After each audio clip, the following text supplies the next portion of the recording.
going to tell a little bit more of a story of what it's really like to work with TD2 and some of the things that we take into consideration, just like what you saw in the last talks about the process, the quality, the control. That same rigor applies when you're doing preclinical efficacy studies, and it's really important. So one thing about TD2, we not only do preclinical, we're fully integrated with regulatory and early phase clinical trials. So we really understand, we're not just going to do your study, then good luck. We understand that there's a lot more that you have to think about.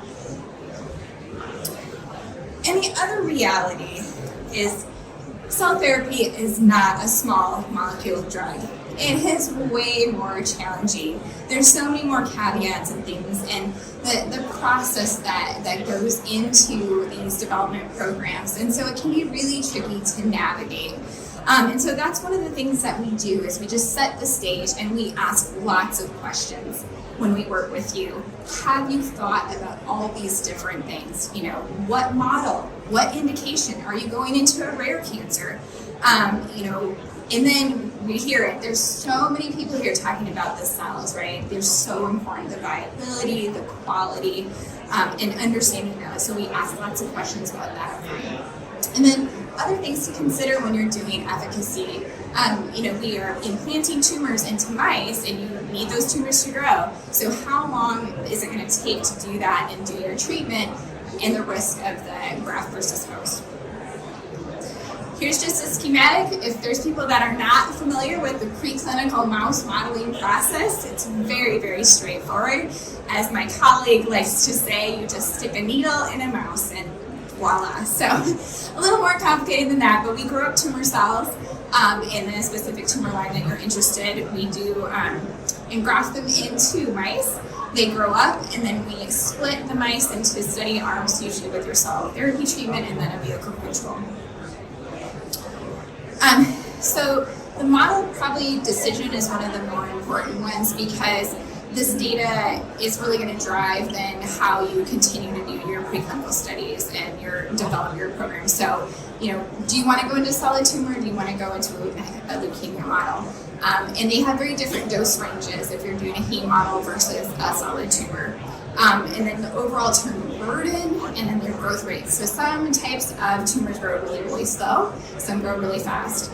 And then, of course, where you're going to put that in a solid tumor, whether it's sub-Q or orthotopic, or are you going to go into a heme model and do IV dissemination? I'm not going to walk through these graphs, but one is the figure B is a solid tumor example, and figure C is a leukemia model. So talking about the cell viability, there are so many groups and companies that are talking about this, and it's absolutely critical to the success of all of these development programs.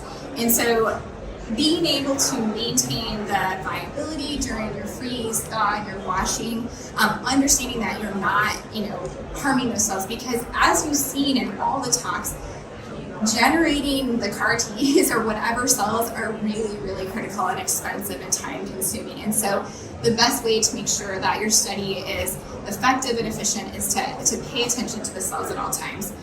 So we use fluorescent-based counting versus manual dye. You have much higher accuracy and understand your cells to a greater extent. And then, of course, you want to monitor at all times, make sure they're actually doing the treatment with healthy cells. And then study duration. You've got lots of different options where you're going to go if you're doing orthotopic models, but you want to actually figure out and optimize for the best location in your specific tumor model that you're doing. And then, like I said, balancing that efficacy versus GVHD risk. And then making sure that you're actually in life looking at the CAR T persistence. So monitoring that, and then deciding up front if you're going to plan on doing a tumor rechallenge. This is TD2's typical cell therapy preclinical efficacy workflow, and it is very different from a lot of the other types of preclinical studies that we do in mice, because it's much more collaborative. There's a lot more dialogue. There's a lot more optimizing. Because one of the other things about these types of cells and their processing, it is very much an art. And so even though if we get handed a final protocol, we still have to test and make sure that we can actually meet those specifications in our hands. So that's a big part of it. And then once we have that worked out and finalized, then we actually initiate your tumor cell line, and then we acclimate our mice, get them ready for xenografting, and then we go through the actual treatment initiation. And the other thing that's really important is that we feed data back to our clients on a really regular basis, because the faster you get your data and see what's happening in your study, then we can make changes and we can modify and go after different models if we need to. Just to let you know, because you probably have never heard of TD2, but we are a wonderful small CRO that's based in Scottsdale, and we have actually run more than 200 studies. We've been doing this for a very long time. We've done it with a variety of cell types, and so using that experience to help guide you through what you want to do and how you want to get to your next phase faster. So like I said, we're in Scottsdale. We're actually on the Mayo Clinic campus there. So we have a really nice, extensive community of oncologists that we can also come in and have consult with us.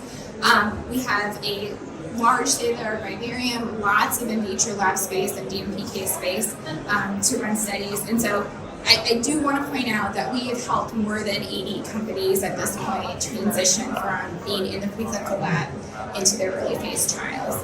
And the other statistic that I just wanted to point out is once people start working with us, they tend to stay because we really are flexible, we're scientifically driven.